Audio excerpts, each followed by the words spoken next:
me le pe mawu pe ame le bɔbɔ nyenye me pastor Dr. W.F. Kumuyi kwasi pe na Yesu dziɖuɖu kpɔkpɔ yi ke de blibo kafukafu na aƒetɔa. I'm so happy for you. Me le kpɔ dzidzɔ ɖe ŋuti wo ŋutɔ. The rain has not taken your voice away. Eti dzadza mewɔe be gbewa edzo o eye ame aɖeke le anyigba dzi, ame aɖeke le tɔsisi me loo, ame aɖeke le ave ɖe me maxɔ dziɖuɖua le asiwò le Yesu Kristo ƒe ŋkɔ me. Fiasia. I don't just want to talk about dominion. Magaƒo nuƒo tso dziɖuɖu ŋuti eye mawɔ dɔ maɖe zɔ le dziɖuɖu me eye medi be katsatsa na tsaka gbakple fi ka ne lo me be na tsaka gbakple tsaka katsatsa fi ka ne lo katsatsa eye abe ale yi ke ma tsaka gbakple oa dziƒo tsa atsaka gbakple o eye ŋusẽ atsaka gbakple o. Eye dziɖuɖu kpɔkpɔ dziɖuɖu atsaka gbakple o eye maganɔ abe ale yi ne le tsae ne o le Yesu Kristo ƒe ŋkɔ me eye na ame yiwo katã le yaʋalawo dzi eye medzi bena ɖe mie katã la fiesi ya la enye fiesi tɔxɛ ɖe bena miatsaka gbakple aƒetɔa, ame yiwo katã le radio dzi, ame yiwo katã le television, ame yiwo le teƒe sia teƒe le edu sia du me egbɔna gbɔ o. Fi kae ne lo fofo le Yesu ƒe ŋkɔ me miede akpe na wo elabena Mawu ŋusẽtɔe nenye, ewoe nye nukunu wɔla, ewoe nye ame yi ke xɔ mi ƒle, ame yi ke na mi dziɖuɖu. Aƒetɔ me do gbe ɖa be fiesi ya ame sia ame akpɔ dziɖuɖu yi ke de blibo, dziɖuɖu yi ke le zogbezogbe, dziɖuɖu yeye le Yesu Kristo ƒe ŋkɔ me. Naɖo kpe wo nya dzi le agbe sia agbe me eye naɖe dziɖuɖu fia le agbe sia agbe me le Yesu ƒe ŋkɔ me ye miedo gbe ɖa le. Mawu ne yra wo natem anɔ anyi fiesi ya miele edzi yim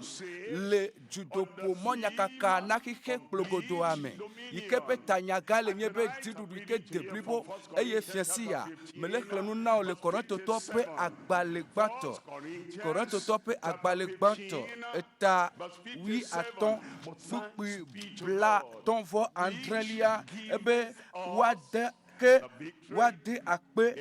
wada akpe na Mawu ame si na mi dziɖuɖu to miaƒetɔ Yesu Kristo dzi la ele de akpe na Mawu eye nenya ne be ne da akpe na Mawu le agbo me le dziɖuɖu yi ke dza va na wo ta kpɔ Yeriko ƒe gliwo yi ke le tsitrenu eye dukɔ mawo wo le dze si gbe bena ɖe Yeriko ƒe gliawo wo le tsitre vɔ woɖo la ɖuwo dzi eye wo zɔ trɔ ɖoe ŋkeke gbãtɔ ŋkeke velia eye le ŋkeke adrelia dzi esime eglia egakpɔtɔ le tsitrenu wodo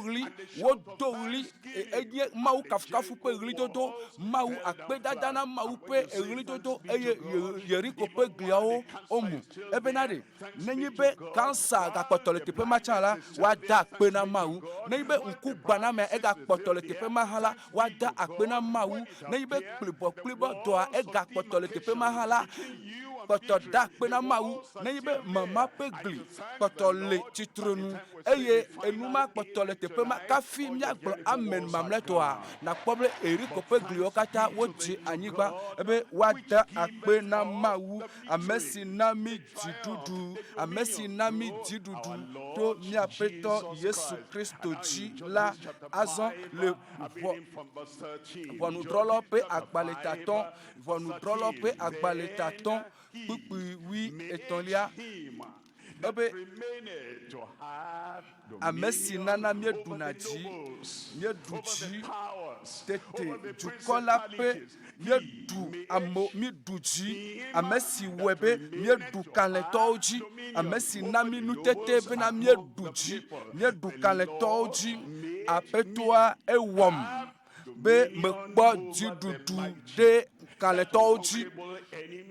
futɔma ike le ŋkɔnɔ si gbebe o matem adu edzi o amegbetɔma alo amema ike le agbo me abena o matem adu edzi o aƒetɔ awɔe be ne kpɔ dziɖuɖu ɖe edzi aƒetɔ awɔ mezu dziɖula dziɖuɖu le fiasi ya mele nu ƒom na mi tso míaƒe dziɖuɖu aʋala etɔ̃ alo dziɖuɖu alɔzɔ etɔ̃ dziɖuɖu alɔzɔ etɔ̃ le Kristo me azɔ magblẽ na nye ŋutɔ ɖokui nye bena nye dziɖuɖu le ego etɔ̃ me le Kristo me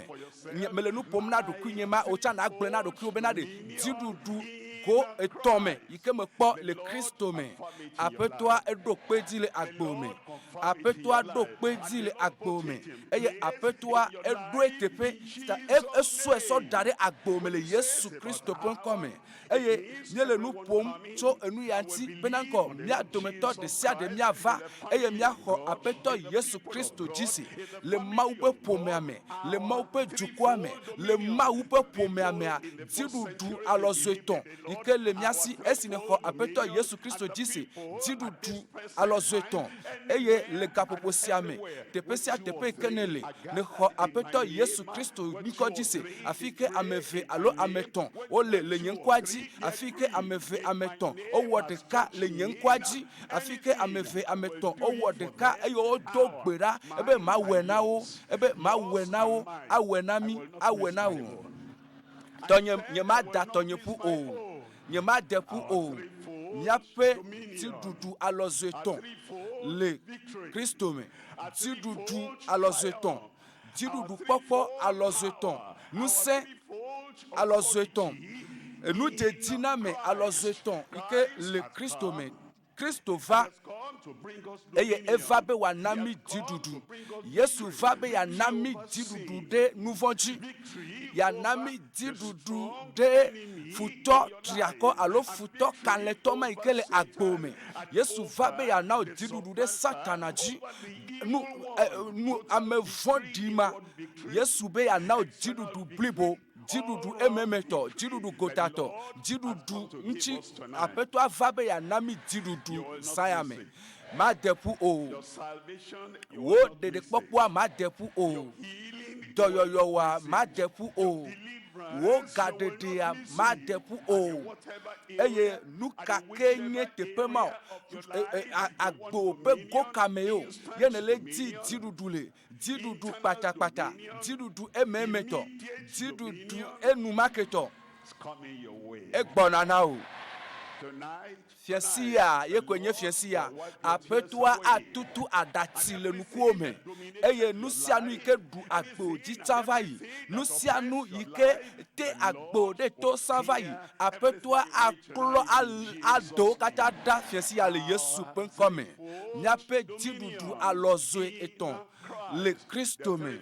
enu tɔ̃ ye ŋuti mí la alé ŋku ɖo kafi ne míado gbe ɖa enu gbãtɔ salvation from enticing sins. The Lord will disengage aƒetɔa from everything axɔ ɖa le nu sia nu yi ke le ememe nu sia nu yi ke nye agbenɔnɔ ƒe akpadzi nu sia nu yi ke nye gbɔgbɔmetɔ yi ke kpɔ dziɖuɖu ɖe agbo dzia aƒetɔa axɔwo le wo si me fiasi ya gɔ̃ hã le Yesu ƒe ŋkɔ me nugbegbe ɖa kpakple ɖeɖekpɔkpɔ hena nado le nu vɔ̃ me nu vɔ̃ yi ke bla wo da ɖe evelia ye nye gaɖeɖe tso gaɖeɖe blibo gaɖeɖe yi ke de blibo gaɖeɖe yi ke de blibo tso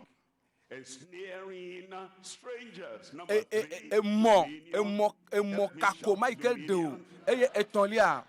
if that's your Lord tonight, shout dominion. do ɣli sese ɖe be dziɖuɖu nenyi be esia nye wò mɔkpɔkpɔ le fiasi ya gblɔ be dziɖuɖu ɖe dɔlélewo kple gbɔgbɔvɔwo dzi gbɔgbɔvɔ la yi ɖe wò afɔte o gblɔ be woyi ɖe nye afɔte futɔ ɖe kpekpe woyi afɔnyete Blobete ametela de anyi de sia de wo yi de nye afote. Amedro de sia de wo yi de nye afote. Eye nuse yike no do wom le agbome eye wo kakowu agbo e kakowu wo la o kata wo yi de afote fiensi ale Yesu pe nkome. Didudu de dolelewo ple gbogbo oji enugbato yenyebe Yesu aho eye wa now de popo to nouveau yo blau dadi nouveau yenye enu ike satana zana bena wa donwo eye wa donwo eye wa tutuwo gede emome eye mekadeti bena mis nyanu sokudo akpade denti akpade lare eyi nade etopo eyi nade topo eye neide etopo la o lena wo pe do no de asi eye akpoma yenye nade yike elena akpa eye nenyibe etopo de la ede doda eto ame doda tosisi amea akpa mele kpo akpomo mele kpo gavio voa ele kpo nududu iko sogla le nti voa ela puju eye wa yi de gavia gbo eye ekpebe a ye kpo nududu eye be mi kpo nutu yada eye ento eloma legbegbe eye ekosebe na de enu ya ejona jina ma legbegbe ta ye o dan dudu arodam voilà enye emo ye onye yo daro de nene ma tututu ye abosam wona eye esonande dora eye enu ajena sigbebe ele vivi ejena sigbebe na re a enya gbo be na watim alefa voa enye mo eye nutu gbakle nyonu amegbeto omele kpo akpom omele kpo emo yikele enwanti o eye amegbeto nutu alonyonu wawenye ameyo ove lena akpoma eye nenepe akpoma enyena gavike aposamso denawo eye enugbato Yesu jibenade ya deoda le emoma yike deo enu foma yike blautaria ejibe ya deoda leme eye esi o deoda le nu foma yike blautaria de papo aswasio de kpakpo ambedene doglibe de kpakpo enugbato yenyebe dede gbakple xɔxɔ tso nouveau yo blau dareme mila kpo Yesaya pe agbale Yesaya eta ebe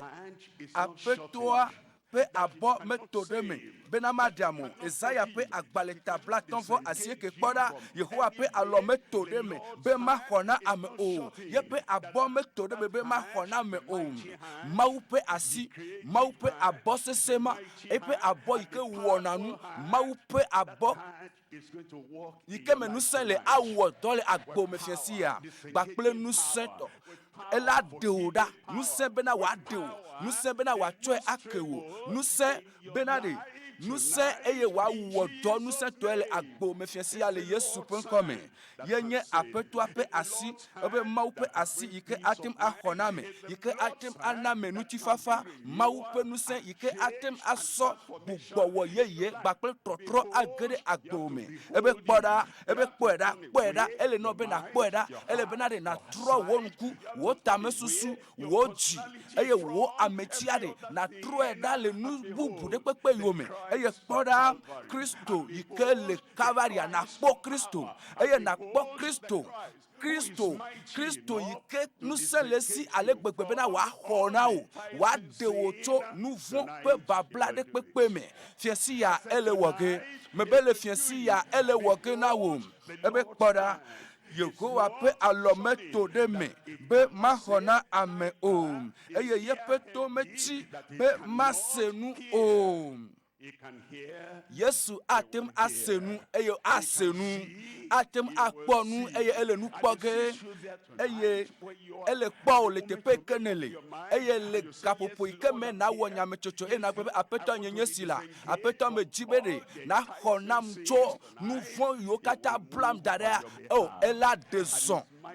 des le agbome eye yepe nu se ike denamea nu se lesi ale gbegbe na wa ho tso nu sia nu yo kata blau dade leo dade nu voma mea aho tso si me le Yesu pe nkome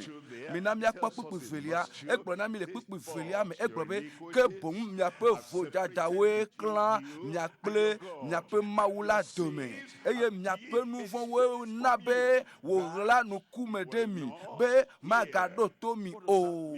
ye gomede minya yado yire ne le teƒe ya eye kwa eye amebubu decha ele teƒe ma eye kpedenuto amede le ogbakple kpedenuto adome eye amede va titre de ogbakple ameike atem aso na o alo ameike atukawo amema eva henkume na o abe glinene eye eva ma o gbakple Amerike akpere nu tiwa alo kpere nu towa amereva titre de ogbakple dome de la wa amereva le titre le ogbakple de la wa pe dodome from your healer amereva mao ogbakple wo doyola dome another sin another block eye another transgression another block nous vont vraiment eye nenyibe nebe yakpo nua na kpobe eglide ma ogbakple gadela dome eye apeto ape abome toreme o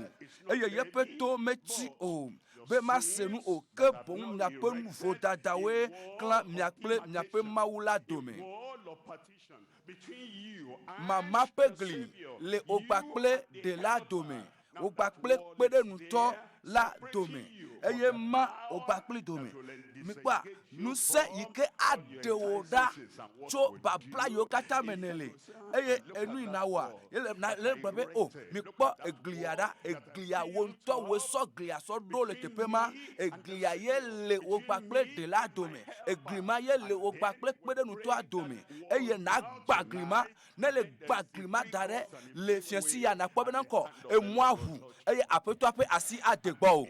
eye didudu avana o eye mawupenu se adegbo eye dede popo aswasi o gake miape ke bom miape vodada we klan miakple miape mawu dome eye miape nu von we nabe wo gla nu kume demi bena mi kwa eglima mia tutui poani le agbesi agbeme le agbome mia mu glima eye le wo pome mia mu glima pu anyi le wo ametiame le wo agbe ediwa mea eglima mila tutui nu von pegli vodada pegli jidada peglima mila amui eye mawu pe asi akanti o le fiensi ya mia kpo puputonlia le puputonlia e la bena po asi nami eye vodada le miape asibi donu miape nuyo dalakpa eye miape adeo gblo anyatofo eye le pupu neliame egblo na mi le pupu neliame ame adeke meli si bia jojo nyenye tase na o eye ame adeke me drua bonu de etepe o wodua nu de nu jojrua onu eye woda alakpa wo fo ahia kame pofu hetsua jogbe enu voin pe dede wo fo fu jogbe obe nu voa fiesia trotrova dovo ne le wode kakple mawu le fiesia trotrova la nenyi be ne de hagbakple nuso kata to le fiesia trotro agere agbome le Yesu pe nkome donkweji mama pe glima mama pe gliade o nyape nu von pe vovovo yemi so tu glima yemi so do glima anyi nyape didada nyape vodada pe gli pe po yemi so mi tutu glima po anyi eye na trojime eye na trogbo eye na globe nanko pe vovovo mo didada pe vovovo mo yike me so tu glile nye gbakple mawu domea me mu glima po anyi eye ale Kristo yikenye de la Kristo yikenye miape de la agere agbome Kristo adewo Kristo adewo atro agbewo kekekem eye agbewo anyowu le Yesu penkome mina ne mi akpo lododo tabla vevoni nyakli tso kpukpu itolia lododo tabla vevoni nyakli tso kpukpu witolia obe amesi tsonu yepe didada odila ma jetino ye komede donkweti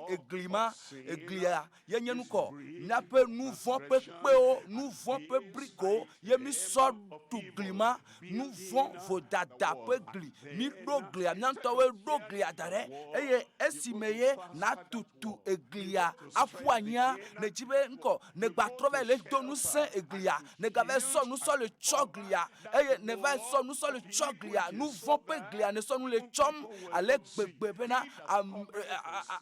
ebe amesi so nous cho yepe didada odila ma jetine o amesi cho nous yepe vodada odila ma jetine o chesi ya we ya ma cho nous wo vodada odi o amen apetwa aklo nous vont madale agbeomen nous vont pepe de siade na tutu poigni na gbe poigni eye nous vont de siade yike webe nous vont ma yike le didum le agbome nous vont ma yike titre de agbome o ma cho nous vont oji fiesi ya o mienya ya do yire neyibe nous vont di wolade eye nous vont di wolama ele ape e daine eye dan adblo adwo eye ne le so nous so le tcheji ne so nous so le choda jire e dama ji de gbemare nous vont di made ele nous tomeja ne gale gbegble wom dokio ne gale nous vont di wom dokio eye ano chideji eye esi wole chi eye ne so nous so le chue le so nous so le chue agble nous le nchio ne le so nous cho nous vont wade oh maupe amen veve ma vana o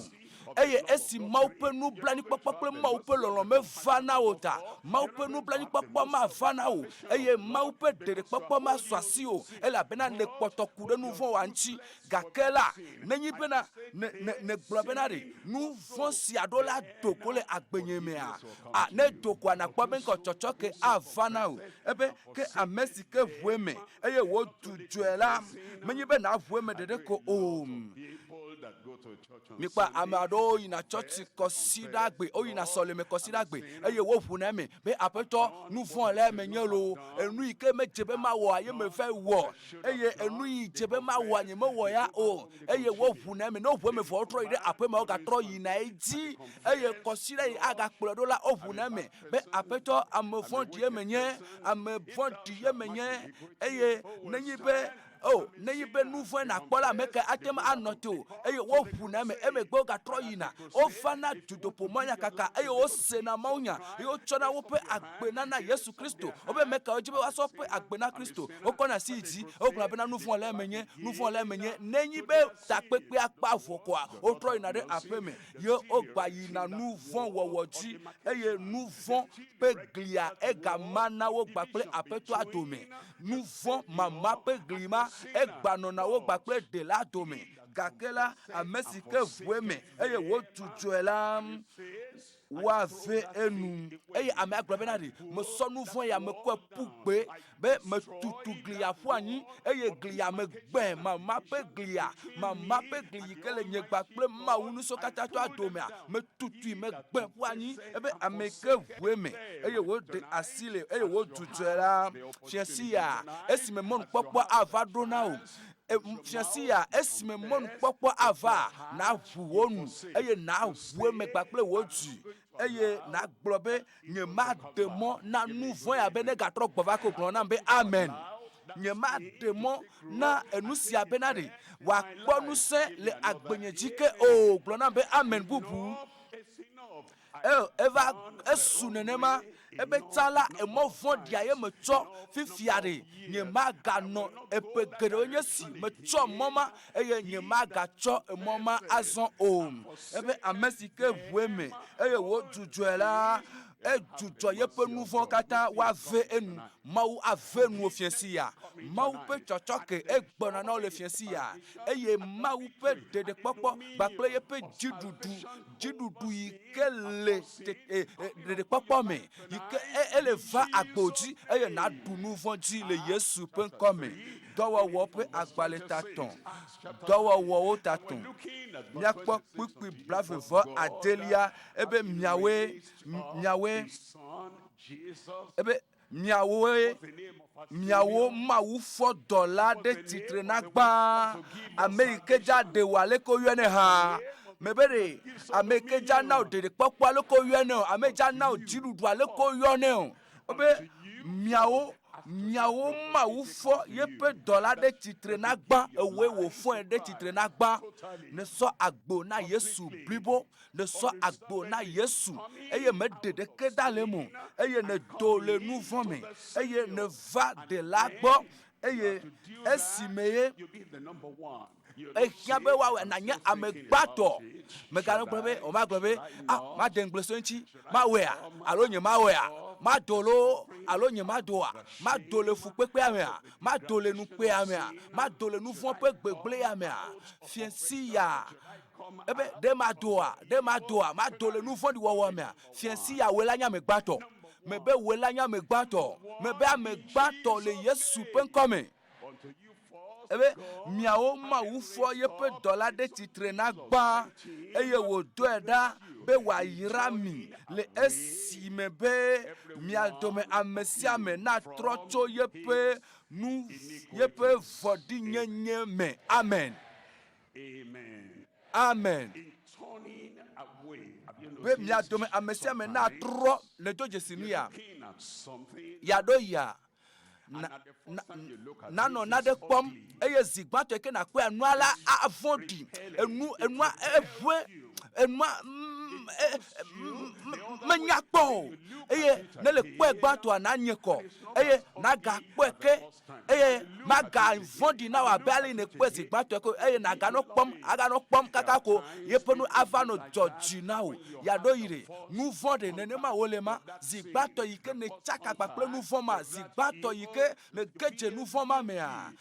Nase le ɖoko be o nu vɔɖi ka ya me wɔ. Nu nyanyra ka nye sia me wɔ. Eye ne gale wɔm eye ne gatrɔ va wɔe. Gava trɔ le wɔm ko kwa. Eye ne gava le ŋku ɖe ŋuti gale wɔm kwa. Nu vɔ ma la va nɔ vivi na wo. Fifia aƒetɔa atrɔ nɔnɔme ma. Eye ne le gava ne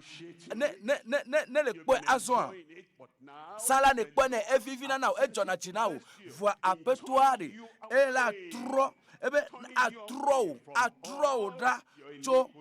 vɔɖinyenye katã me. Aƒetɔ awɔe na wo fiasi ya le Yesu ƒe ŋkɔ me. Mina míakpɔ Yohanes ƒe agbalẽ gbãtɔ tatɔ̃ kpukpui nelia. Yohanes ƒe agbalẽ gbãtɔ tatɔ̃ eye mina míakpɔ kpukpui enelia. Egblɔ bena eye wògblɔ bena ame sia ame ke wɔ nu vɔ la eda se dzi. Aƒetɔa medze si ŋkɔ ɖoƒe ke le asi o alo atsekpakpa yi ke le asi o alo hehe yi ke ne xɔ alo suku yi ke ne de. Aƒetɔa menya enuma ɖoƒe yi ke ne le amegbetɔ ƒome. Ne be ame aɖe wɔ naɖe yi ke titre ɖe esia ŋuti koa wolé nɛ eye amea mate ŋu agblɔ bena ɖe enyenye aƒetɔ ame aleke o lo. Mate ŋu agblɔ be enyenye aƒenɔ ame aleke o lo. Vɔa esea ya la medze si ŋkɔ yi ke le asi o alo ame yi ke nenye le amegbetɔa dome o eye amegbetɔa dome o eye mate ŋu agblɔ bena enyenye sɔleme aleke me vi o. Esia menya enyama ɖeke o. Ebe ame sia ame si wɔa nu vɔ la eda se hã dzi. Eye nu vɔ yenye se dzi mawɔmawɔ. Eye ame ɖeka pɛ koe li yi ke ate ŋu aɖe mi. Yeƒe ŋkɔ yi ke le asi wa mate ŋu aɖe o. Eye ame yi nenye ame ŋkume nenye mate ŋu aɖe o. Wo sɔleme ƒe ŋkɔ mate ŋu aɖe o. Eye kɔnuwɔwɔ ɖeke mate ŋu aɖe o. Eye wo vɔsawɔwɔ ɖeke mate ŋu aɖe o. Eye wo subɔsubɔ mate ŋu aɖe o. Mina míakpɔ kpukpui atɔ̃lia eye mienye bena eyama ye gɔme nye Kristo eɖe eɖokui fia bena bene ya cho miape nouveau ayi ye de kapekwe de do kufia Yesu Kristo de kapekwe fofo la doda cho jipo bena wa cho miape nouveau ayi fiansi oye mebe fiansi oye lo eye nenyi be adomu vevi awekple edi eye na wekple nyatepe toto eye na kpo apeto na kpo apeto me jesi menye be wenye nye de la ewe atem anam de kpokpo nye to nye matem ade do kunye o eye nye soleme matem adem o Yesu wore kapeko e atem adame eye nenyi be ne wekple jiblibo le nyatepe toto me apeto ade o eye nouveau de kemele eyame o ade oto nouveau sime eye wa de oto nouveau kata mele Yesu penkome amen. Dope velia azon le dope velia gadede cho amekako ple ejrope mo amejro do ovana yado yi ola gede jureme omele juma me san lo eye nebe mile powa wo nyina amejro wo penu wona me sona gbapre ju ametoto wo penu dodo me sona gbapre ju ametoto wo penu wona eye nenyi be nenanyi po eye ne eye ne mianu eye amejroa elewo le nuwa gbegble va genade miape agbeme le miape agbomede enudo le onye amejro eye wo genade miape agbeme eye amejro mawo enujro to mawo wonye emo yiko genade miame eye no gene miape agbeme o genade miabe pomeme eye o vana gbakple nouveau fifia Kristo yava hallelujah kafu na mawu esime we amatem ado jesi amejro maori Kristo yikenye delade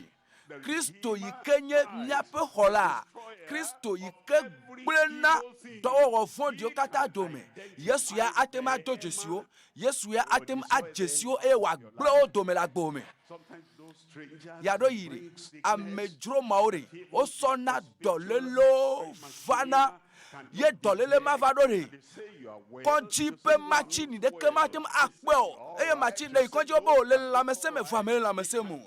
oh konji pe machine mo matem akpa mejro ma o va azore apeto ma unu so katato ado Jesu eye wa nya da la gbo mele fiesia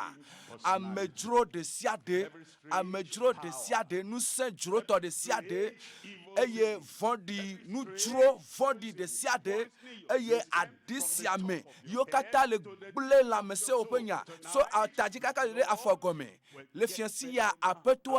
adoda le agbo mele Yesu penkome minami akpo Yeremia tawi aton le Yeremia pe agbale tawi aton maklito pupui ebe macho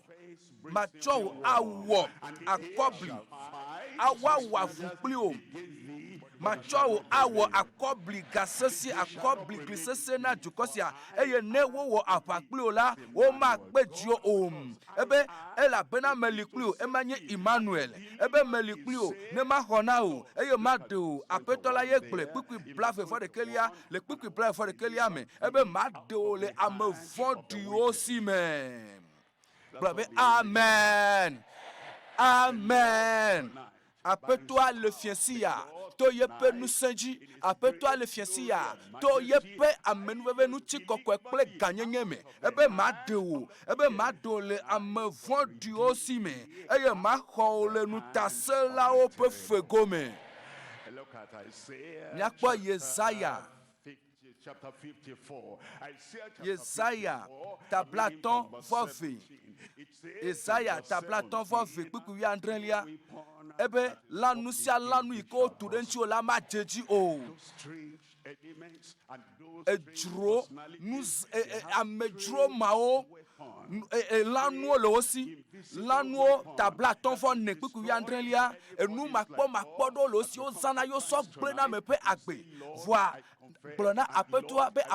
me vueme. Après toi me gbenda le gbo. Après toi me chodo kunye sona blibo bakle ji blibo. Yesu me so de kunye sona wenye delanye. Wenye holanye. Wenye après toi nye. Wenye gadelanye. Wenye ameke anam jidudu. Ewe va be ya nam jidudu. Eye ne le blena après toi le fiancia. Be après toi me va. Eye ne va bakle ji blibo. Après toi nous to agble lanu sia lanu agble wodome. Lanu yokata futo tude akpome agble le Yesu pen come.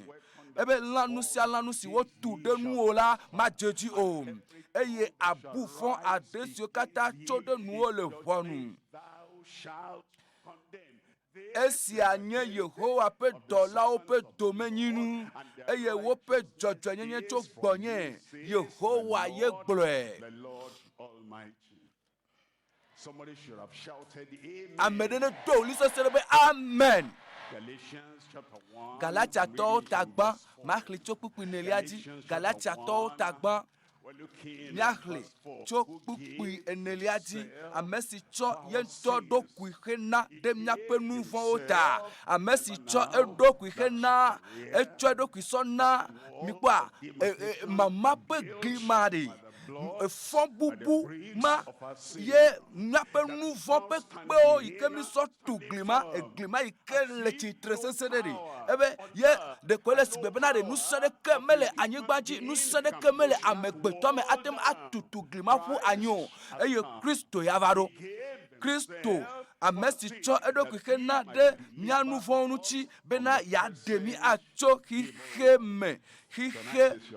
Hihe vodisi ame fiansi ya ye konye fiansi wo eye ne le tro me gbeto nu von mame eye ne klasi kona apeto Yesu Kristo ne ko Yesu atu abe wonto wo apeto we ne eva bena ya de wo cho hihe vodi sili fifi si ame le mawunya fofo pe lolonu lanu. My time has come. Nye eyi lavado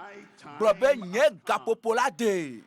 Time of deliverance. Gade de pe gapopoade jidudu pe game asu doyoyo pe game asunam nyenukunu pe gapopoade amen fiesia ne le fo eye ne trode apeto Yesu Kristo nchi nu fo mo katari olage eye nu se Yesu pe nu se awodole agbome me va do pe ton lia azon le do pe ton lia jidudu de dololo pe gbopo fonji jidudu amesi amede ne tolibe jidudu blibo gbobe jidudu blibo jidudu de blibo dogli la be jidudu egbeto jidudu ike anu anyida dogli sesere gbobe jidudu ike anu anyida jidudu mavo dogli sesere be jidudu mavo eva be ya nami jidudu ninya ya do yire amede avagbo eye ame acho nade sonao eye enua akpota o cho efondi de sia de sime eye neyi be amegbeto gbo efondi acho a akpo be na akpokonua akpota o eye akpokonu ma yike ame acho na o akpota o domahi le yide ape eye le ope foju kome eye o sonde sona ebe khonu acho ape egbe me sonu ya sole no eye enu ya akpota o enu ya ana o jidudu enu ya akpota o enu mare nu sere kamele si o po ye nto pa gbera po ye pe pomera enu yo kata wo chona o de nu sere kamele mo anyi gbaji nu de ke nu semele mo voa Kristo nto Yesu ikenye apeto ikele jipo apeto eye Kristo nto Kristo fia oji fia apeto ji apeto neibe Kristo nto eva egbanwa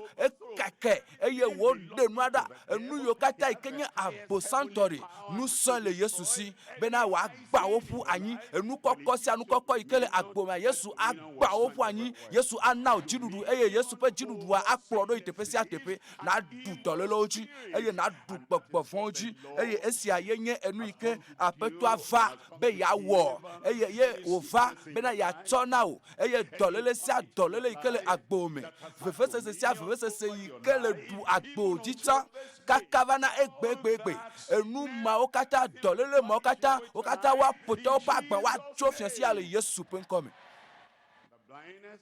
nuku gbaname ye henkume na o ye matem akpo ma amekele nkona o nuku gbaname ma enyegli ye apeto atuti kwanyi le fiasi ya plibo mari yike na obe nuse ewebe ne plibo eye nuse de kemela si o eye wo webe na ne titepe de ka le fiasi ya apeto ale o fon titrele Yesu penkome ela pena nuko Yesu Kristo yenye ameke va be wa nami jidudu nya kpo jidudu de dolele si adolele eye mia kpo jidudu de gbogbo fon de pepeji leko wero le Mateo pe agbaleta ameni makle tokuwi adelia Mateo tani kuwi adelia bena esime que esi fiendola wocho amegede si o gbogbo von le wo mela va egbo eye wo gblonya ke nya gbogbo von Togo gbogbo von de kemeli yike atem anote yike atem adu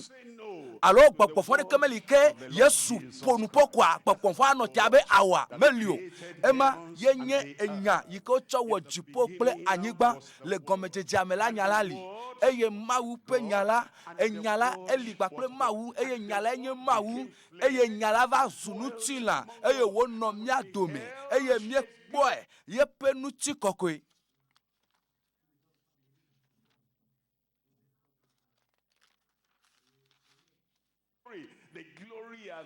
nuti kokwe abe mawu pe tenuvila to ene ade tolele si adolele dale agbome mikwa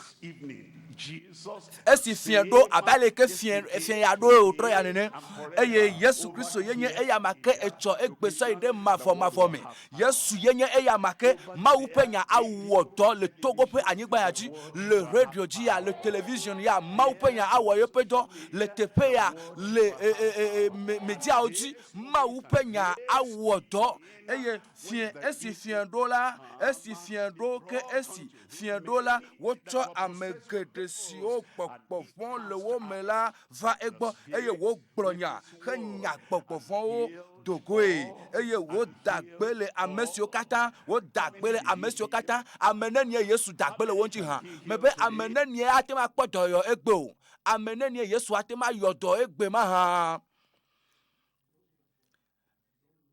dagbele amesio kata pe la megble lanu chi ameneni Yesu wol ameneni ti Yesu dagbele le imamu e dagbele wo kata nchi mikwa dolele de yenye futo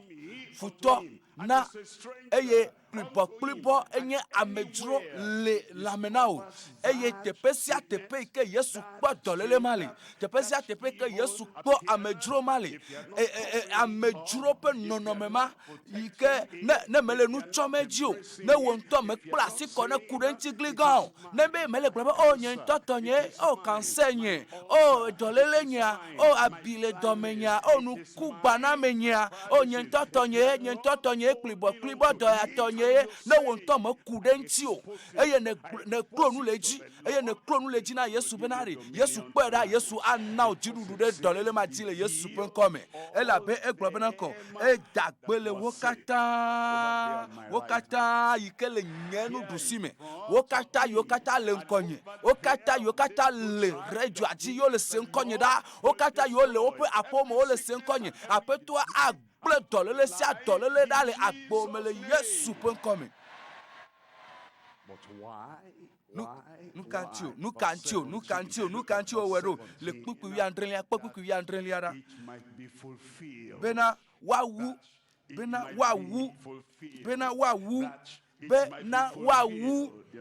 Minya. Everything Jesus Enu did, sio kata Yesu Kristo wori. because of the atmosphere Mewe that le place. He didn't do it ale because ke of yame the ale do le situation tepe in that maulo. place. He Menyi did it benare that it ale might be kenu yi ke le fulfilled. jole tepe ao. Enu yi o ngo dadia ne vame. Ebe kpoda o ji vinami. Ebe kpoda o nami vinu tuvi. Eye o ji obe de tugbi la pe ye ji ale bena wa vame. Bena wa veme evame benare Emmanuel mawu liklimi eye Yesu va abe Emmanuel mawu liklimi ene menyi bena le nusike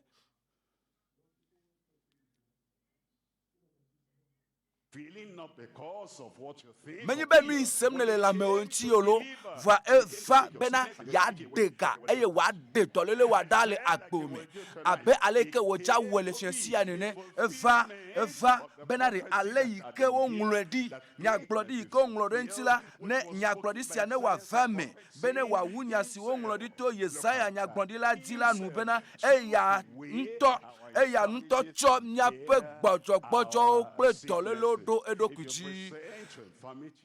nele so dolele wa so do yepo nkume nuku gbana mewa plibo wa edomadamada wa kanse wa nele tue so do apeto apo nkume fiansi yala acho wo kata ajoe minami akpo Marco taton tave kpikpi atonlia ke esi Yesu kpo wo pe khosela ekpo benari wo va gbakple khosi esi Yesu kpo benari wo yi de khwatame yo va de singliada eye wo didi amea to khwatame kaka va to Yesu pe nkume ke esi Yesu kpo wo pe khosi esi Yesu kpo esi Yesu kpo wo pe khosela benari egblona la metututo la bena vinye khose ke la sio eye ne va fiansi ya eye ne le kpomo ava menao Yesu awe eye esi Yesu kpo wo pe khose la egblona la metututo la bena vinye wocho wo nouveau ke o mi panu ke Kristo wale tepe ya e afode de gbato anyi be chochoke nouveau pe chochoke koko wa de ocho nouveau me wa gble nouveau da le agbome wa tutu mama pe gliapu anyi le agbome aklo nouveau oda eye etutu gliapu anyi ebe vinye nyonu vinye nutu wocho wo nouveau ke o ke le ema megbe ne ibe ewo nu gbato avoa menno na tere tepe ma o eyi na ji na de veliaji le agbo me Yesu awo gbato a eye ne wo nu gbato avoa man titre man no tere tepe ma ayi de do pe veliaji eye mi kpakpu wolia le kpakpu ewolia me ke ne mianye pena nu san le amegbeto vila sibe wa cho nouveau akele anyigbaji egblona lame tututo la pena ema yenyen ko le kpukpu de keliame ebe mele egblona opena titre eye na cho wo aba ne na yi apewo me eye na yi apewo me ele nu pomna ameke kplibo emalo nu chuma yike kplibo nu chuma yike mlanyi dare nu chuma yike nu sene keme gale yepe afome bena watem a titru dolele le pu anyi Yesu ponupo na nuchuma Yesu yeso dole yepe nya chona doyovana yepe nya chona nusevana yepe nya Yesu Kristo yenye eya makecho evai egbeso ide mavome eye yepe nya le fiansi yala acho nuse ava agbome yepe nya acho doyova agbome yepe nya acho gadedeva agbome le Yesu penkome ebe cho wo aba eye nuchua meglobe na o onto le pobe megbojoe o mene konva tepe acho awon tone poe nyemate more enu yike koye Kristo be na wa na tim awe ne Yesu tono be huo nuku kwa o ma gbobe o nuku egbana me nyemate ma kponu awo enu Yesu gbono be wo kwa awe na wele Yesu penkome eye ne Yesu gbono be nari funenge wa o cha be chitre ne azonlia o mate ma gbono Yesu be o gbo Yesu ebe kiye me so zonva nyemate ma awe Yesu nu ne gbono be ma wa ma wele Yesu penkome enu wo gbono be na awe na awe ne Yesu gblɔ be tsitre le kekevi ma mea o matem agblɔ o kpɔ Yesu nye matem awe o de o nye matem awe o ntɔ le kpɔ kekevi me le enu Yesu gblɔ no be wɔ kwari gblɔ be aƒetɔ matemi wakafu mawu ele abena mawe eye ale na sɔ wo susu asɔ de dɔna me eye na tsitre eye mawu ƒe ŋusẽ aƒetɔ ƒe ŋusẽ adogo le teƒe ma tututu le Yesu ƒe ŋkɔ me ebe mele gblɔ na wo ebe mele gblɔ na wo tɔxetɔxe ɖe mele egblɔm na wo nenye bena ɖe dɔléle ɖe le mɔ le teƒe ma ya dɔléle ɖe le agbo me aƒetɔ le ƒonuƒo na wo tutututu ele ƒonuƒo na wo ɖe dɔmadamada ɖe le agbo me ele nu ƒom na wo tutututu ewo tututu Yesu le gblɔ na nenye be gbɔdzɔgbɔdzɔ ɖe le agbo me eye edze ko bena enua le teƒe ma eƒe geɖewo nye si va ele nu ƒom na wo le fiasi ya tututu eye nu Yesu gblɔ be woa na wɔe matem wɛ mebe matem awɛ mawɛ eye natsɔ susua asɔ de dɔna me eye ne le kɔe de dɔna mea enatsɔ wo aba me le gblɔ na be natsɔ wo tsitre natsɔ wo aba nayi aƒe me kpukpu velia le kpukpu velia me tete wo tsitre enumake eye wo tete wo tsitre eye enumake etsitre lo etsitre eye wotsɔ yeƒe aba edogo yi eyi aƒe me kple daseɖiɖi gblɔ be mayi aƒe me kple daseɖiɖi madzo yi aƒe me kple daseɖiɖi matsɔ nye daseɖiɖi ayi aƒe teƒe sia teƒe yi ke ne le lo wo ɖeka pɛ le xɔa me tututu fifia le mɔnya ya sem wo ɖeka pɛ le teƒe ɖe eye ne le nya ya sem ne le aƒe me alo ne le tele dzi alo ne le radioa dzi alo ne le mediawo dzi yaʋalawo dzi teƒe sia teƒe yi ke ne le aƒetɔa ƒe nya ele va na wo kpakple ŋusẽ nukunu ye natsɔ ayi aƒe me fiasi ya le Yesu ƒe ŋkɔ me eye enumake eye wotsɔ yeƒe abala edogo nyayi tututu Yesu gblɔ ye lo edogo le wo katã ƒe ŋkume nenema bena kuvia ɖo wo katã eye wo kafu Mawu gblɔ bena miekpɔ ale nu siawo tɔgbe kpɔ o azɔ gaƒoƒo aɖo azɔ gaƒoƒo nya de nye eyi ya va ɖo vɔ ɖeɖekpɔkpɔ ƒe eyi gaɖeɖe ƒe eyi dziɖuɖu kpɔkpɔ ƒe eyi dɔyɔyɔ ƒe gaƒoƒo nya de nye nukunu ƒe gamea ɖo vɔ nye gamea ɖo wo gaƒoƒo ade azɔ mebe wo gaƒoƒo ade azɔ vɔ mia bɔbɔ ta eye mia nuku mia abɔbɔ ta mia nuku donkwe dzi bena enya eglima yi ke mietsɔ miaƒe nu vɔ̃wo ƒe sima nu vɔ̃ ƒe kpewo sɔ ɖo eye exe migba kple Kristo dome va ŋusẽ le Yesu si bena wòagbã glima eye wòatutu glima ƒu anyi nu vɔ̃ ƒe glima ŋusẽ le Yesu si bena wòaɖe ɖa le agbo me enu yi ko hiã be wòe nawɔ ɖe yenye be naʋue me eye woatsɔe ke o eye nagblɔ be aƒetɔ menye be ŋusẽ le asiwò eye nye ya me sɔgbe eye nu vɔ̃ nyewo katã medzi be nalɔ wo dzo yi eye gblɔe nɛ eye aƒetɔa aklɔ nu vɔ̃ mawo katã ɖa kpakple yeƒe nukunu ƒe ŋusẽ ɖe ne sɔgbea be mebe ɖe ne sɔgbea o masɔ nu tsɔ nu vɔ̃ ɖeke dzi o lo maku ɖe nu vɔ̃ ɖe ŋuti anɔ takpɔma be yaya la nye ma da si o nu vɔ̃ ɖe sia ɖe egli sia gli mama ƒe gli yi ke le wo kpakple aƒetɔ Yesu Kristo domea woatutu wo katã ƒu anyi pipi la mia bɔbɔ ta eye mia nuku ne le sɔgbe na nu sia eye ne le dzi be aƒetɔ ne tsɔ nu vɔ̃ sɔ ke o eye wòalɔ nu vɔ̃ wo katã ɖa le agbo me teƒe sia teƒe ke ne le nakɔ wo asi dzi donkwe dzi meke la nye amegbãtɔ enye la nye amegbãtɔ megahe ɖe megbe o zeɖeka atsɔ nu vɔ̃wo adzo ɖa le agbo me kɔ wo asi dzi teƒe sia teƒe ke ne le megasɔ nu tsɔ nu vɔ̃ wawo dzi o ne le dzi be ne tsɔe ke ye eye aƒetɔa atsɔe ke o eye nagblɔ na aƒetɔa bena ɖe o aƒetɔ nyemele dzi be nu vɔ̃ yawo ƒe dometɔ ɖeke nagakpɔtɔ le agbenye me ke o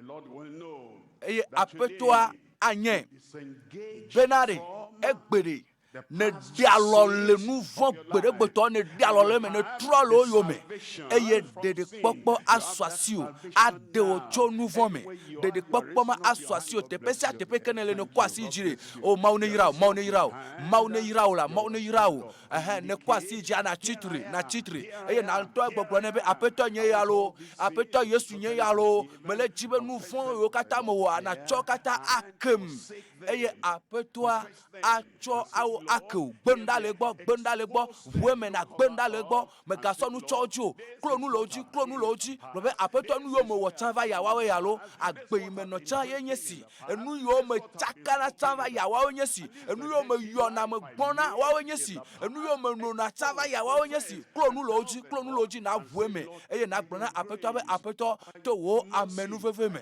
to forsake wo nu them. blani popo me By your me gbenu grace, lo by your gbo to power, wo I don't go amenu that veve me to wo direction nu seme nye anymore. ma And ga the chomo Lord ma ke will o forgive you. eye Mercy apeto will come to atweke you. o Salvation eye will nu come to blani you. popo avana o Freedom will eye come dede to popo you. avana o And the eye joy of gadede blibo salvation avana will o fill eye your koko pe heart. jijo You will popo know ado wo I jime am a fun eye na child do of jesi be na God. azon la Now, ma wo build vie that me building. nye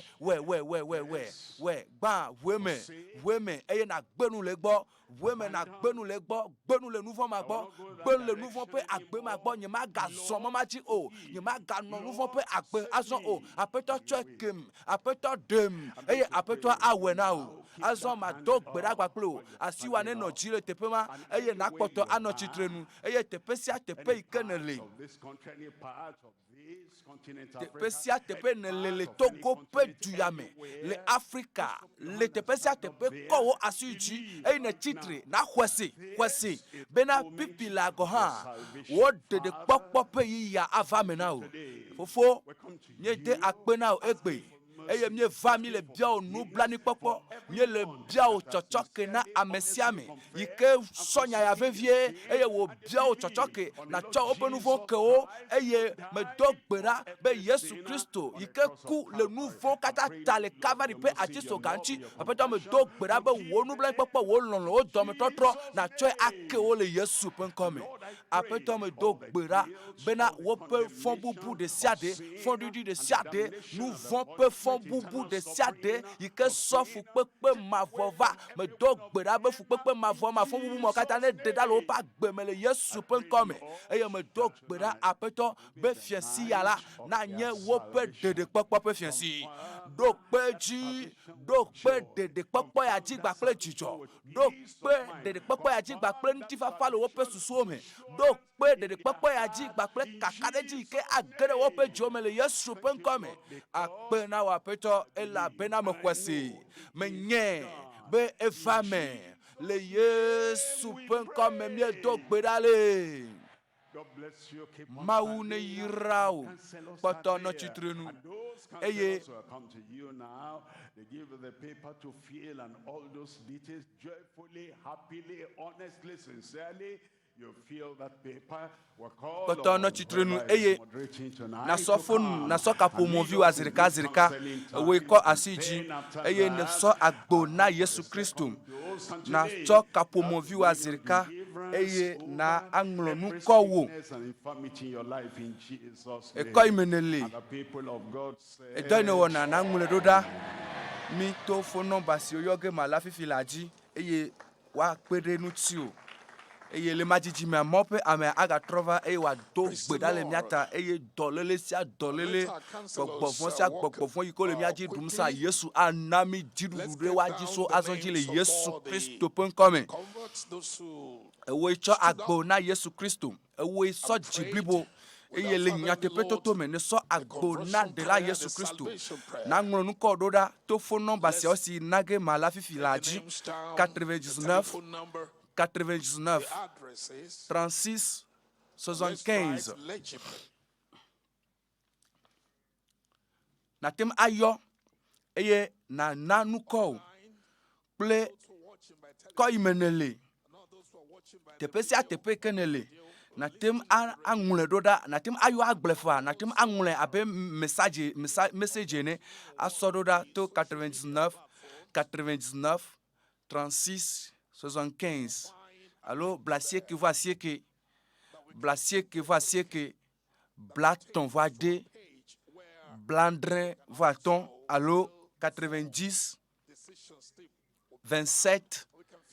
34, 87. Blassier que,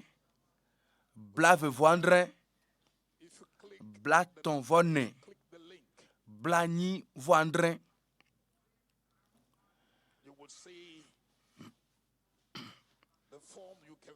Ne tsoa gbo na Yesu. Eye ne kɔ wo asi dzi ne wɔ gbedodo ɖa gbakple ma ƒe amea. Sɔ phone number wa, sɔ kaƒomevi wa. Eye na ŋlɔ phone number wa. Wo ŋutɔ ŋkɔ o. Ekɔ me ne le. Ale wate ma wa dzesi o. Eye wate akpe ɖe ŋuti o. Na ŋlɔ ŋkɔ o. Gbakple wo ŋutɔ phone number wa, phone number yi ke ne zana. Na ŋlɔ ɖo ɖa to phone number yiwo na melea dzi 99 99 36 75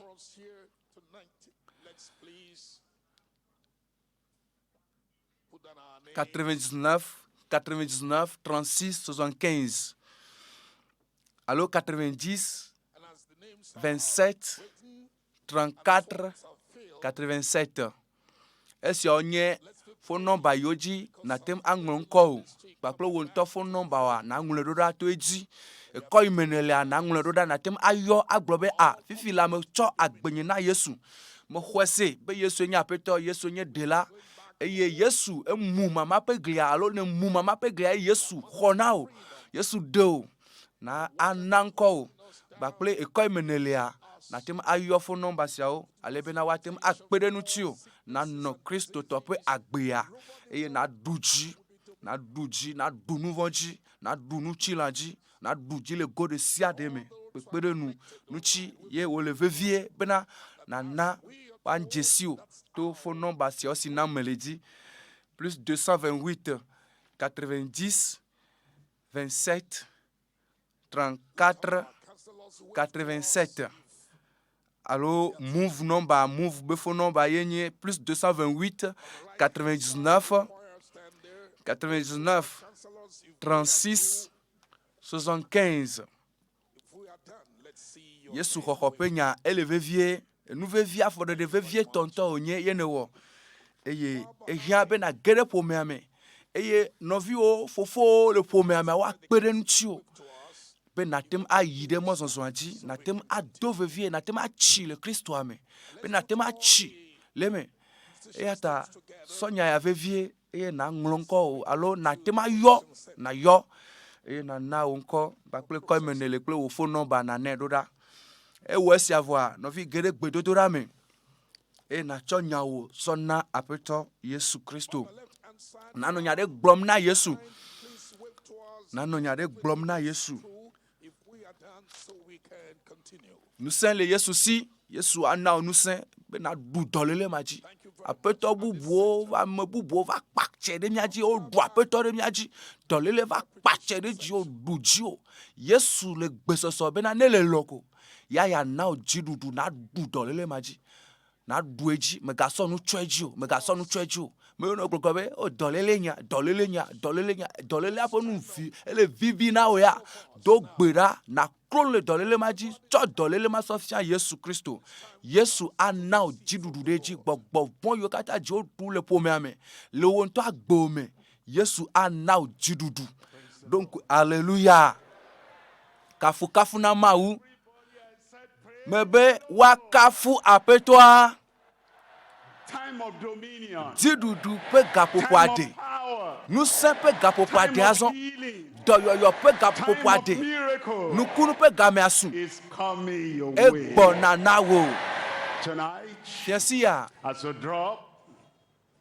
that sickness, Dolelema. And you say, Jesus, Le tsɔva yi ne gblɔ be Yesu I don't xɔ want dɔléle it ala si nye mega le dzi anymore dɔléle in aƒe my nyɔ body. nye mega le dzi le nye It will nutsila mo fulfill tonight. ava me na o awɔe na o And nenema when he tells pɛpɛpɛpɛ you, eye ne rise Yesu up, gblɔ na o bena de tsitre not say, o ma but gblɔ na our Yesu be name o and Yesu our tso lives me are kplibɔ weak, tsoa or stand nsɛ de up. ke me le lãme na mo a o ma When gblɔ ne o he ʋua na said, tsitre open ne your Yesu gblɔ na o bena de eyes ʋu wo and nukuwo see. eye na Tonight, kpɔ nu re sight, fiɛsi ya re heavenly nukpɔkpɔ sight dziƒo will ƒe come nukpɔkpɔ unto you. ava na o. And when he said that Eye ne swelling, Yesu that gblɔ bena de tumor, enu that tete ma cancer is gone, cancer ma even before you evɔlo open your eyes, gɔha kafi you na know, na you ʋu wo open nuku de your wo ŋutɔ eyes na for nye be miracle. yele ŋku ʋu be yakpɔ And that nukunu ye miracle will eye come nukunu upon ma you tonight in ava gbe o me Jesus' fiɛsi ya le name. Yesu ƒe ŋkɔ me le fiɛsi ya Impossible mate will mi become de sia possible. de azu wɔwɔ mawɔ de sia de azu will be wɔwɔ killed. dɔmadamada azu The one dɔdada that is having eye pain, ame ma yi ke vevesese le yeƒe lãmea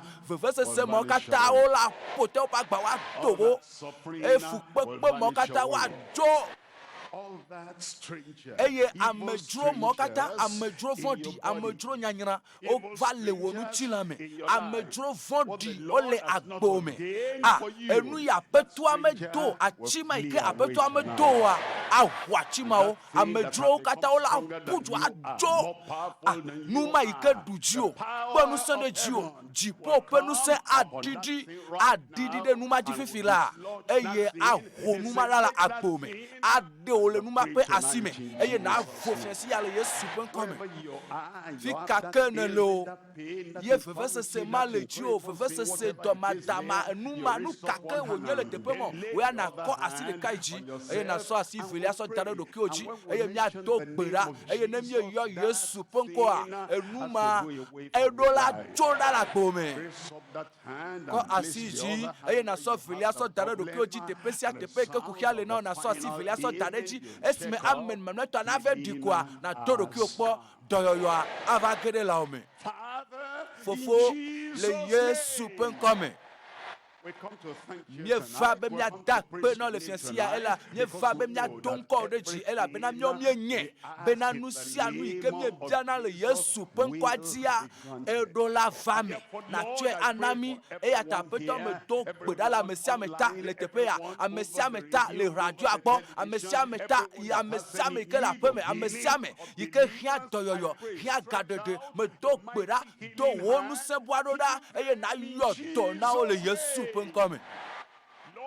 Aƒetɔ medo gbe ɖa be tso woƒe ta dzi kaka sɔ yi ɖe afɔ gɔme medo gbe ɖa be wò ŋusẽ ne ɖe zɔ eye medo gbe ɖa be dziɖuɖu ƒe ŋusẽ tso Yesu si mea ne wɔ dɔ le wo katã ƒe agbe me fifi la le Yesu ƒe ŋkɔ me.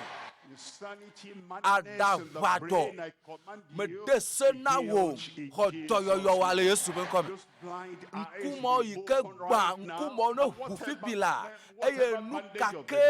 avɔ ka ye abosam sɔ bla ŋku na wo ye wo ya me kpɔna nu o mede se na abosam be ne de yeƒe afɔ ƒoɖi ma ɖa le wo ŋku dzi me bena ɖe nukpɔkpɔ ne su nuku agbãtɔwo si le Yesu ƒe ŋkɔ me eye medo gbe ɖa ame yiwo to ku na wo eye aɖetutu na wo medo gbe ɖa be gbe ne ge ɖe nu na wo me be gbe ne ge ɖe tome na wo gbe ne ge ɖe tome na wo eye ame yiwo etoku na etoku ne do le teƒe ma le Yesu ƒe ŋkɔ me eye nu tete sia nu tete yi ke le wo nutsila me nu kake nye nu tete ma eye ɖa nye agbɔ̃ ye o eɖa nye afɔ ete na wo eɖa nye alele ye o mede se na nu tete mawo katã nu mawo yi ke ho le nutsilawo mea nu mawo ne to go le Yesu ƒe ŋkɔ me medo gbe ɖa bena edɔ madamada yi ke le ememe oyɔe bena abi le dɔ me oyɔe be cancer oyɔe bena ɖikanaku medo gbe ɖa bena aƒetɔa ƒe abɔ yi ke ŋusẽ le esi bena wòayɔ dɔ wòaɖe ga aƒetɔa ƒe abɔ ne ka nu tsi o yeƒe alɔ ne ka nu tsi o xɔ dɔyɔyɔ wòa le Yesu ƒe ŋkɔ me aƒetɔ medo gbe ɖa be ame yiwo katã kpli bɔ medo gbe ɖa le wo ta ame yiwo tsaƒe le fowo medo gbe ɖa le wo ta be ŋusẽ ne ge ɖe miaƒe lãme fifi la asi dzetsi mawo wone flu eye ame yiwo katã afɔ yiwo ame yiwo katã eƒu ŋe na wone tsitre eye woaxɔ woƒe dɔyɔyɔ le Yesu ƒe ŋkɔ me. And whatever medical condition, whatever suffering, and whatever fukpekpe sickness, sia I fukpekpe talk to dɔlele sia everyone dɔlele now, me and I ponu talk na wo to the katã Lord eye on me behalf of va everyone. le Oh aƒetɔ ƒe Lord, nukɔme heal le ame sia everyone. me ta aƒetɔ yɔ dɔ wo dometɔ de sia Deliver de everyone. de ga wo Set katã everyone na free. de Destroy the ga wo works of dometɔ the de sia de devil na everywhere. gblẽ abosam ƒe dɔwɔwɔ And le teƒe manifest sia your teƒe power eye of wo nu sia ne dominion, de of zɔ dziɖuɖu deliverance, ƒe nu of sia healing, gaɖeɖe of ƒe nu sia miracle in nukunu every ƒe nu life sia tonight. ne de zɔ le agbe sia gbe me le fiasia Confirmation. o kpeɖodzinu Manifestation. zɔɖeɖe Operation right now. wɔ dɔ Thank apipi you, la Lord, because we know akpena it is aƒetɔ elabena done. míenye be ne In wɛ le Jesus' Yesu ƒe name ŋkɔ me I medo gbe ɖa pray. le Amen. amen. Your miracle is there. Wo nukunu Drop ava those ɖo vɔ. crutches and stand up. Sɔ atsimɔ Open ƒu your gbe eyes eye and na begin to tsitre see ʋu wo miracle nukuwo ena power kpɔ nu in your life tonight Mawu ƒe in nukunu ƒe nu Jesus' sia ge ɖe name. agbe me fiasia le Yesu ƒe ŋkɔ me.